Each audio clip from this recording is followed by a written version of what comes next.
It's reasonable to say that a fixed penalty notice and a Prime Minister paying for it may have constituted not meeting the overarching duty under the ministerial code of complying with the law.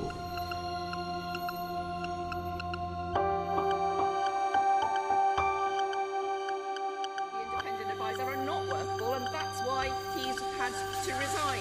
Mr. Speaker, to lose one ethics advisor was really an embarrassment, but to lose two in 2 years, just days after the Prime Minister's own anti-corruption czar walked out on him, well, it's becoming a bit of a pattern, Mr. Speaker. It's a pattern of degrading the principles of our democracy.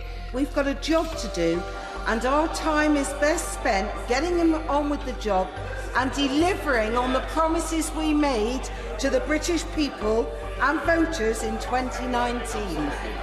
Is there any point in appointing a new ethics advisor for a Prime Minister with no ethics?